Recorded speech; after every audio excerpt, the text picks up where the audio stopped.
எல்லாருக்கும் வணக்கம். அவர் வெற்றி துரைசாமி வந்து தன்னை எங்கே சினிமா சம்மந்தமான இடங்களில் எங்கே அறிமுகப்படுத்திக்கிட்டாலும் என்னுடைய ஸ்டூடெண்ட்டுன்னு தான் தன்னை அறிமுகப்படுத்திக்குவார். அவர் என்கிட்ட தான் சினிமா கற்றுக்கிட்டேன் அப்படின்னு சொல்லுவார். உண்மையில் சொல்லணும்னா நான் தான் அவர்கிட்ட நிறைய கற்றுக்கிட்டு இருக்கேன். ஒவ்வொரு சந்தர்ப்பத்திலும் ஒவ்வொரு விஷயமும் அவர் எனக்கு நிறைய விஷயங்களை வந்து அவர் சொல்லி கொடுத்துருக்காரு. எனக்கு எங்கள் 2 பேருக்கும் பொதுவான இன்ட்ரெஸ்ட் நிறைய இருக்குது. அந்த இப்போ பறவைகளாக இருக்கட்டும், விலங்குகளாக இருக்கட்டும், இது தொடர்பான இன்ட்ரெஸ்ட் எங்கள் 2 பேருக்குமே பொதுவான இன்ட்ரெஸ்ட் நிறைய இருக்குது. அது எல்லாத்த பற்றியும் வந்து அவ்வளவு பேஷனேட்டாக தெரிஞ்சு வச்சிருக்கிறது மட்டும் இல்லாமல் அதுக்காக ஒரு பெரிய தேடல் இருக்கிற ஒரு மனிதர் அவருடைய அந்த தேடல், அவருடைய அந்த பயணங்கள், ஒரு நல்ல வைல்ட் லைஃப் ஃபோட்டோகிராஃபர். அவர் National Geographic best wildlife ஃபோட்டோகிராஃபர்ன்ற விருதெல்லாம் கூட வாங்கியிருக்கார். அவர் ஆர்டிக் ரீஜன் போய் போலார் பேரை ஃபோட்டோ எடுத்திருக்காரு. போன வருஷம் ஆப்பிரிக்கா போயிட்டு ஒரு கொரில்லா ஃபேமிலியை எல்லாம் ஃபோட்டோ எடுத்திருக்காரு. அதனுடைய தொடர்ச்சி தான் இந்த பயணமும். ஸ்னோ லெப்பர்டை பார்க்கறதுக்காக போயிருக்காரு, ஃபோட்டோ எடுக்கிறதுக்காக போயிருக்காரு. ஒரு பேஷனேட்டான ட்ராவலர், பேஷனேட்டான பர்சன் அண்ட் ஒரு பெரிய லேர்னர். அண்ட் எனக்கு தனிப்பட்ட முறையில் கடந்த 10-11 வருஷமாக நான் என்ன செஞ்சாலும் அதில் அவருடைய பங்களிப்பு ஏதோ ஒரு விதத்தில் இருக்கும். நான்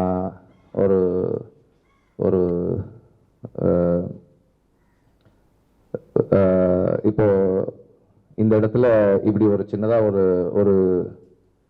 ஒரு பேர்டு ஒன்று இருந்தால் நல்லா இருக்கும் அப்படின்னா அந்த பேர்டை நான் கொடுக்குறேன் அப்படின்வாரு. சரி, வீட்டில் வந்து ஒரு ஸ்க்ரீனிங் ரூம் ஒன்று ரெடி பண்ணலான்னா நான் வந்து அந்த சவுண்ட் சிஸ்டம் ரெடி பண்ணுறேன்னு சொல்லுவார். அப்புறம் தோட்டத்தில் வந்து மாடு வேணும்னா மாடு நான் எடுத்துகிட்டு வந்து தரேன், இல்லை நான் அரேஞ்ச் பண்ணி, இல்லை நான் ஏதாவது ஒன்று செய்யணும், நான் செஞ்சதாக ஒன்று இருக்கணும்ல இங்கே, அதனால் நான் செய்கிறேன் அப்படின்னு சொல்லுவார்.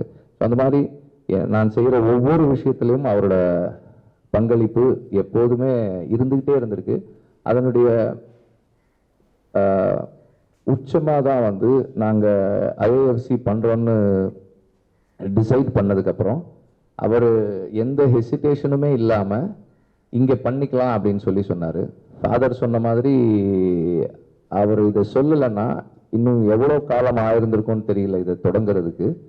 அது இந்த இடத்த கொடுக்குறோன்னு சொன்னது மட்டும் இல்லாமல் ஆக்டிவாக அதில் பார்ட்டிசிபேட் பண்ணி எல்லாரோடையும் பேசி இந்த இடத்த இந்த கிளாஸ் ரூமாக இந்த ஃப்ரண்டேஜ், அந்த லுக்கு, அதை கிரியேட் பண்ணுறதுக்கு அவர் ஒர்க் பண்ண விதம் எல்லாமே வந்து அந்த கமிட்மெண்ட் இருக்கிற ஒருத்தவரை தான் இப்படி ஒன்று செய்ய முடியும். சாதாரணமாக யாருக்கும் அந்த மனசு வராது. இவ்வளவு பேஷனேட்டாக இன்னொருத்தோட கனவுல ஒர்க் பண்ணுறதுக்கு அது வந்து ரொம்ப பெரிய பெரிய ஹார்ட். அண்ட் அது பழக்கத்தில் இருக்கவங்க இப்படி எல்லாருக்கும் உதவி எப்போதுமே அந்த உதவி செய்கிற பழக்கத்தில் இருக்கவங்களுக்கு தான் அது சட்டுன்னு அந்த மாதிரி ஒன்று செய்ய முடியும். அண்ட் அவர் தொடர்ந்து வந்து அவங்க அப்பாவினுடைய அந்த மனிதநேய அறக்கட்டளையில் அவரும் வந்து ஆக்டிவாக செயல்பட்டுக்கிட்டு இருந்தவர். அண்டு ஐஎஃப்சி சம்மந்தமாக எந்த நேரத்தில் எதுனாலும் வந்து அதுக்காக ஒர்க் பண்ணியிருந்திருக்காரு. அண்டு இப்போ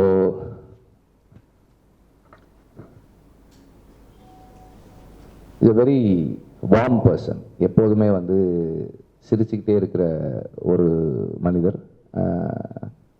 எல்லாரோடையும் வந்து ரொம்ப அன்போடையும், எங்கள் அக்கா சொன்ன மாதிரி மனிதர்களோட மட்டும் இல்லாமல் எல்லா உயிர்களோடையும் அன்பாக இருக்கக்கூடிய ஒரு மனிதர். அவருடைய மறைவு சட்டுன்னு யாருக்குமே ஏற்றுக்கொள்ளக்கூடியதா இல்லாத ஒரு பெரிய இழப்பாக இருக்குது. மனம் வந்து மறுக்குது அதை ஏற்றுக்கிறதுக்கு, இது வேண்டாம் அப்படின்னு சொல்லுது. ஆனால் காலம் வந்து நம்மளை அடிக்கடி இந்த மாதிரியான சந்தர்ப்பங்களில் நிறுத்துது. இந்த மாதிரியான சந்தர்ப்பங்களில் நாம் துணிச்சலோட எடுத்து வைக்கிற முன்னகர்வுகள் தான் நம்மையும் சமூகத்தையும் நம்மை விட்டு சென்றவர்களையும் நிலைநிறுத்தக்கூடியதாக இருக்கும். நம்ம யாருன்னு டிஃபைன் பண்ணுறதா அதுதான் இருக்கும், அந்த நேரங்கள் தான் இருக்கும். அண்ட் ஃபாதர் சொன்ன மாதிரி ஒரு வெற்றி துரைசாமி ஒரு ஃபர்ஸ்ட் ஃபில்ம் டைரக்டர், 2வது படத்துக்கு ஒர்க் பண்ணிட்டு இருந்தார். அவருடைய நினைவாக ஐஏஎஃப்சியின் சார்பாக ஒரு முதல் திரைப்படம் எடுக்கக்கூடியவர்களுக்கு, ஐஏஎஃப்சி சார்பாக தமிழ் திரைப்படம் எடுக்கிறவங்களுக்கு ஒரு விருது வழங்கலாம் அப்படின்னு சொல்லி முடிவு எடுத்திருக்கோம், பேசிக்கிட்டு இருக்கோம். இன்னும் ஃபர்தராக அதை பற்றியான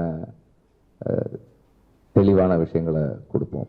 அதே போல் அவர் ஒரு சிறந்த வைல்ட் லைஃப் ஃபோட்டோகிராஃபர்ன்றதால அவருடைய நினைவாக அவரோட பேரில் ஐஏஎஃப்சி சார்பாக வைல்ட் லைஃப் ஃபோட்டோகிராஃபர்ஸுக்கும் ஒரு விருது வழங்கலான்னு சொல்லி ஒரு எண்ணம் இருக்குது. அதையும் செயல்படுத்த விரும்புகிறோம். வாழ்க்கையில் நாம் நிறைய பேரை சந்திக்கிறோம்.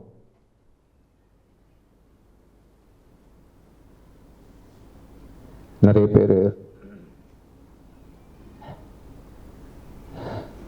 பேரை நாம் கடந்து போகிறோம், வர்றோம், இழக்கிறோம், பெறுறோம்.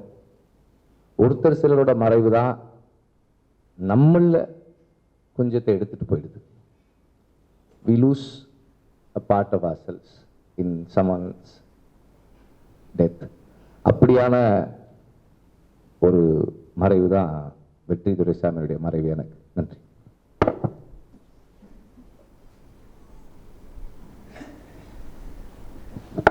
நன்றி ஐயா. தெய்வத்திரு வெற்றி துரைசாமி அவர்களின் நினைவு அஞ்சலிக்கு வந்திருக்கும் ஊடக, தொலைக்காட்சி பத்திரிகையாளர்களுக்கும் மற்றும் வருகை தந்திருக்கும் அனைவருக்கும் முதல்ல நான் உங்கள் எல்லார்கிட்டையும் மன்னிப்பு கேட்டிருந்துருக்கணும். ரொம்ப சாரி, நேரத்துக்கு வர முடியல, உங்களை ரொம்ப நேரம் காக்க வச்சுட்டேன். சாரி.